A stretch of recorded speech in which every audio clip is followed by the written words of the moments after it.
এটা মনে করেন যে বর্ষাতে এসে মাটি পড়ে। হ্যাঁ হ্যাঁ হ্যাঁ হ্যাঁ। আর চাষ কিছুই করা যায় না। ওই আছে আর ওদিকে আছে। ও আচ্ছা আচ্ছা, তো এটা হচ্ছে যমুনার চর।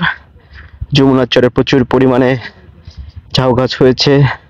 ঝাউ গাছের পাশাপাশি বাদাম গাছও দেখা যাচ্ছে। বাদাম গেড়েছে অনেক কৃষকেরা। এখানে আসলে অনেক খাদ জমি, যে নদীর তলদেশে চর উঠেছে নতুন, মানে জোর যার মূল্য তার, এই নীতি অনুযায়ী জমিগুলো দখল করে নিয়ে এখানে বাদাম চাষ করা হয়েছে। এখন যেমন এই চরাঞ্চলে বালুচরের ভিতরে কোনো লোকই দেখতে পাচ্ছেন না, তখন কিন্তু আসলে এই অনেক মহিলারা, তারপর অনেক কৃষকেরা এই বাদাম তোলার কাজে ব্যস্ত থাকে। একটা গাছে বাদাম হয়েছে। বাদাম কি পরিপক্ক হয়েছে? বাদাম এখনো পরিপক্ক হয়নি, তারপর দেখা যায়, দেখি আপনাদের আমি খাবো এই বাদামটা, দেখি। অনেক ময়লা, ভালো মনে হয়নি, সাদা যেহেতু দেখতে পাচ্ছি এখনো সাদা আছে। সো আপনাদেরকে একটু দেখাই পরিপক্ক হয়েছে কিনা।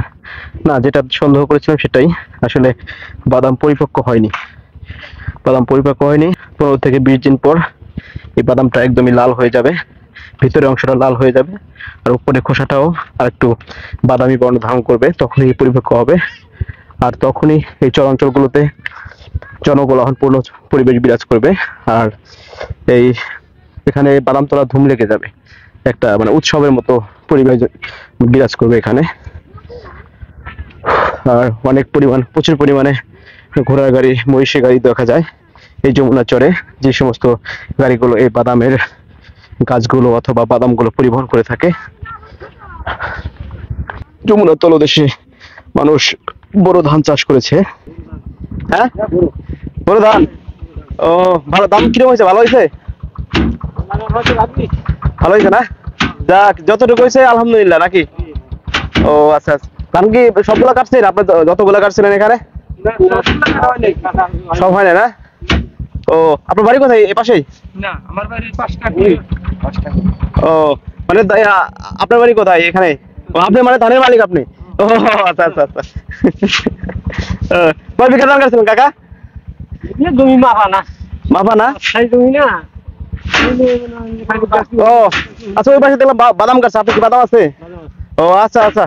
তাই আমি যে কয়েকটা বাদাম তুলছিলাম, কাঁচা বাদাম দেখার জন্য, যে আসলে তাই আমি ওই ভান থেকে তুলছিলাম যে আসলে পরিপক্ক হয়েছে কিনা দেখার জন্য। ও আচ্ছা আচ্ছা। আমার বাড়ি ওপার গো, সরিষা বাড়ি। হ্যাঁ হ্যাঁ। সাংবাদিক তাহলে আপনার বড় ধান কাটা শেষ? না, অল্প আছে। এই যে এগুলা পানির মধ্যে কি করছে? এগুলা কি ধান? এগুলা বড় ধান। বড় ধান কালো না? কালো নাকি? কালো ধান এগুলো বড় নাকি কালো জিরা? না, কালো জিরা না। কালো জিরে না, এটা আসল বড়। এটার নাম গরু। এইটার নামই আসল গরু। ও আচ্ছা। এটা বিঘাতে কয় মন করলাম? এটা পুকুরে 15-16 মন। 15-16 মন। দাম কিরকম এটা? দামে কম। দামে তাও কত কত করে মন? 2000 টাকা নাকি? বেশি বললাম? অতিরিক্ত 1200। 1200। আর এই যে ইরি ধান যে 2900 গুলো দাম কত?